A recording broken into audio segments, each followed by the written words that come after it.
What's up, Something's Fishy fans? How you guys doing? We just saw Guardians of the Galaxy Volume 3. And let me just tell you, peak cinema.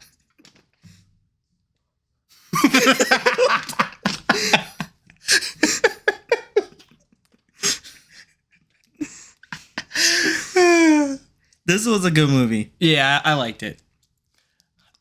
This is a spoiler talk, by the way. This is spoiler talk, right? Yeah. Okay. We'll do the first part as a non-spoiler. Yeah, okay. Well, for this first part, we're doing non-spoiler. I liked the movie. I think it was emotional. So it did have a lot of emotional scenes, and I felt like those scenes had a lot of emotional weight. So I thought that was good.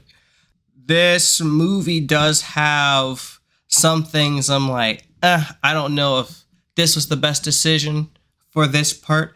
We'll go more into it in our spoiler part of the discussion. But overall, I think it was a good movie. Like I said, I think I said this before in a previous video. I'm not very good with like coming up with like a scale rating after I seen a movie the first time without just thinking about it. But Jason is. So what do you have? What score did you give this movie? I give this movie a 7 out of 10. I think a problem I had was the jokes. There were times where it went on too long. And I was like, okay, yeah, this is funny.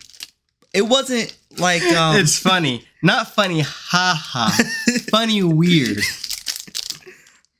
It wasn't like Love and Thunder. Because Love and Thunder, I was like, okay, let's get moving. I really didn't like that movie. Are we going to the park? Yeah, really. But it was more like I was fine with the joke, but it wasn't that it took away from the movie. It was just like, okay, I'm kind of past the joke. Let's go. Mm-hmm. Don't expect too much from Warlock. That's what I would say. Don't expect too much. I think in general, that's what we see with Marvel movies. Yeah. Don't expect too much from anything. Yeah. Oh my goodness, this is connected to this character, which could be like this. You're gonna be disappointed if you go into any Marvel movie like that. If you went into Civil War thinking that Crossbones was gonna be the main antagonist, you would have been disappointed. I'm just gonna tell you right now. If you went into Civil War saying Crossbones was in the trailer, ooh boy, oh buddy, oh pal of mine, and you were disappointed when you saw Civil War and he was only in the first 15-20 minutes of the movie and then died. So just with everything with Marvel and the new DC stuff coming out, don't get your expectations too high on anything. I mean, that's the only reason I really had high hopes was because James Gunn's doing it. Yeah. I was like, okay, well, and this has to be good. It's the final one. Yeah, this is James Gunn's final Guardians film. I think, it was good. I think overall, I think the movie was really good. Yeah. I think that it had a lot of action, had a lot of humor, it had a lot of heart, you know what I mean? So I don't know how else to talk about it without going into specifics. I know I saw a TV spot saying this is like the best movie since Endgame. Mm-hmm. It's really good. Let's say other than No Way Home. If we left No Way Home out, I would definitely say, yeah, this is one of the better ones. The one of the things I said to you was, it's not hard. Phase 4 has kind of been mediocre. I mean, they had some hit and misses. Like, I really like Shang-Chi. And we focus on the movies. Yeah, I like Shang-Chi. No Way Home was good. What other movies were part of it? Shang-Chi, No Way Home. Was Multiverse of Madness Phase 4? Yeah, but that was okay. Well, no, I was just that was Phase movies, 4. So that was a mediocre movie, in my opinion. Calm down. You calm down. Yeah. Is that misinput? Yeah.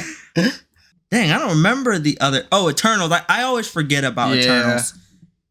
That was a mediocre and you guys know how we feel. If you don't know, we made a short on it. Yeah.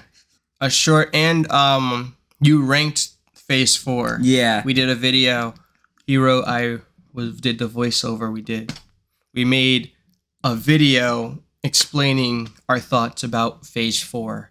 I think this is definitely one of the better ones. Well, I guess I know this is Phase 5 now. Oh, that's what I was gonna say. I think this movie probably should have been in a Phase 4, because then this could have been more like a send off. Yeah, it's like a send off of Guardians the last Guardian made by Gunn. Yeah, you know what I mean? Like this last Guardian, because whether the next Guardians movie is going to be good or not, it's still not going to have that James Gunn flair to it. Because I really like Winter Soldier, but Winter Soldier isn't Guardians of the Galaxy. It's not. You know what I mean? No Way Home is not Guardians of the Galaxy Volume 2. You know, even like we look at Suicide Squad, the first Suicide Squad is not the same as the Suicide Squad. So it's like, even if the next Guardians movie is really good, which I hope it is, you can tell when James Gunn is on a project. You can tell when James Gunn is on a project, and him not being there, it's gonna feel different for the next Guardian movie. Yeah, so I definitely think they should have put this in Phase 4, so this way it could have been like a send-off to Gunn's Guardians. Yeah. And then go into the next phase. I don't know. Like, I do like this movie was isolated. Doesn't seem like it's trying to set something up. But that's kind of the reason I'm saying don't expect too much from Warlock, because from Guardians 2, you expect them to be a very big foe. From the trailers, you'll be like, oh man, he's here. It's like, no, he's not. It's not bad. Yeah. It's just like, if you, like, he was good, and the actor who portrayed him, William Poirier, I can't remember his name exactly. Is that his name? I think so. Yeah, I might be butchering his name. Sorry about that.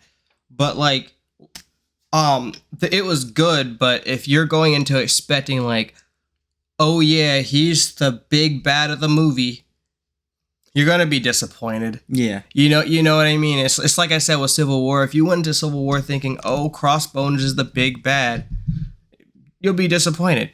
And I'm not really spoiling anything by saying that, because you don't know, as the person who's watching it, whether a character we're talking about lives or dies. You don't know whether they're going to make it to the next movie or not. You don't know whether they're going to be dead like Crossbones in the first 15 or 20 minutes of the movie. You have no idea. Right, you just got to sit there and be like, everyone dies. Yeah. They're going to pull a Mark Ruffalo. Like, dude, can we cut that bar out?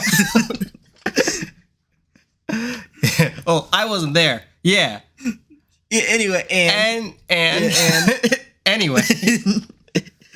Yeah, so like I said, I don't want to spoil it for you guys because we're not in the spoilers section. Yeah. But, have your expectations reasonable. If you set your expectations, like I said, if you set your expectations too high, you're always going to be disappointed. So movies that are 7, 8s, 9s, you're going to rate them like 5 or 6 because they didn't meet up to your grandiose expectations. So just go into the movie reasonable, level-headed. Like Jason said, like, I was excited to go see this movie because it was a James Gunn movie. Yeah. I like the Suicide Squad. You finished Peacemaker. I only watched a few episodes of Peacemaker. Peacemaker is a great show. It's definitely James Gunn.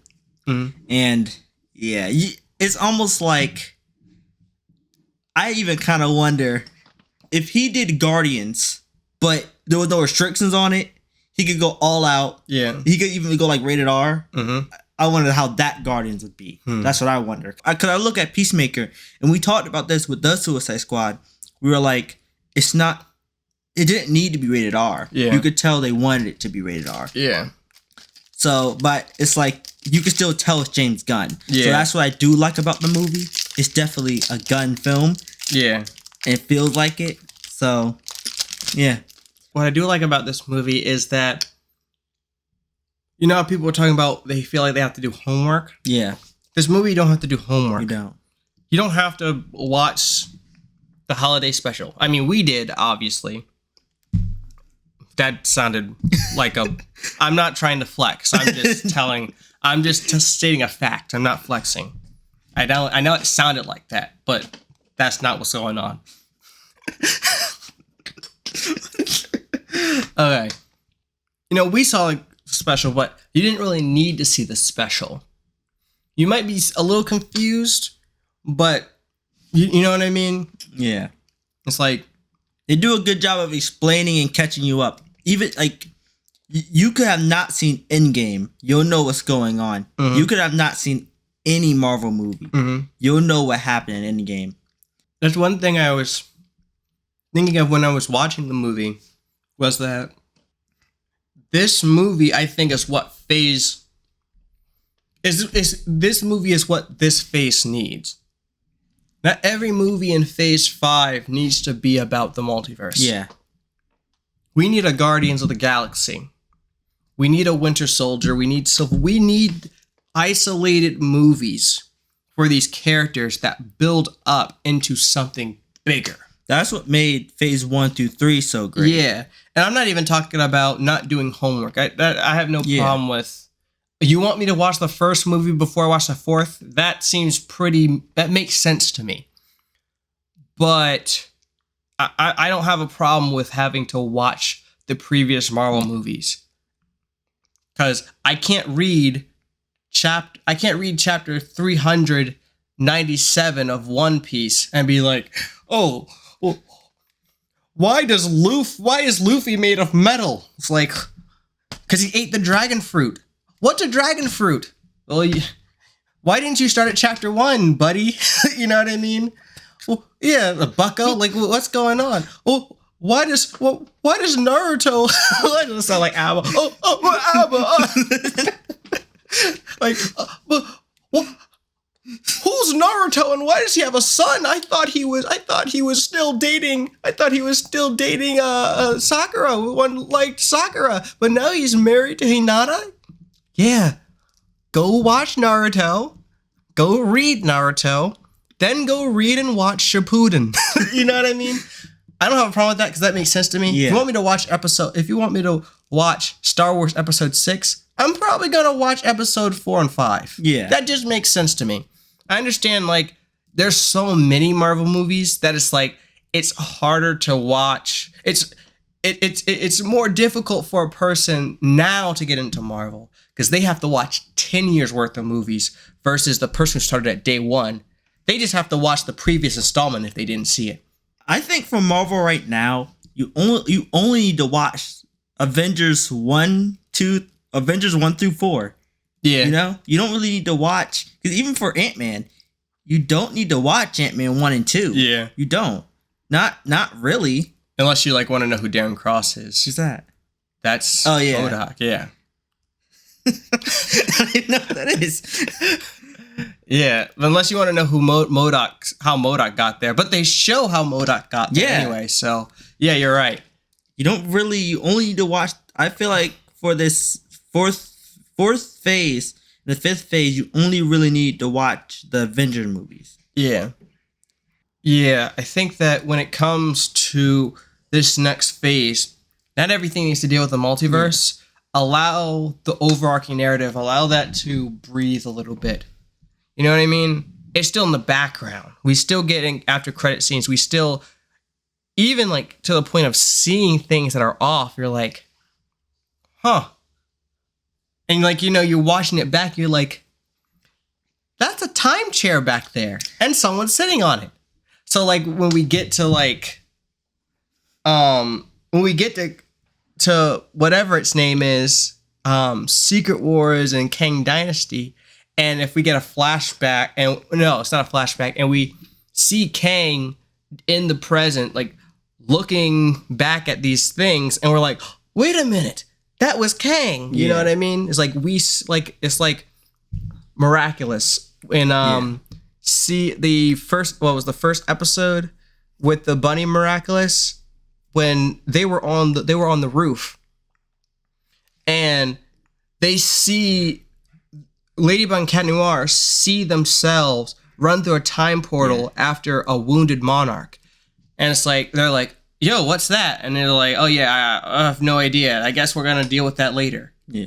Even it's like that, later on in Kang Dynasty, we see the time chair gets transported back to this time, and we're like, that's who that was. It's kind of like with Crisis, you know, when they like Nora's like, oh, remember to say I do. It's like, okay, who is this girl? Why does she keep following us? And then we find out, and it's like, oh, I'm your daughter Nora. I think we should get something like that within the MCU, but we don't know what it is until Kang Dynasty, until Secret Wars. And I'm not telling them to, oh, well, I should know.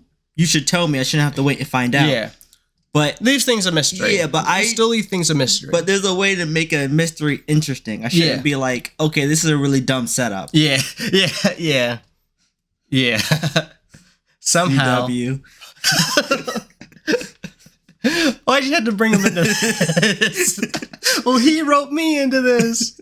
That's from you seen that from Rick and Morty, Mr. Mises. Oh yeah, he wrote me into this. Well, he wrote me into this. You know? Yeah. So I think that wow.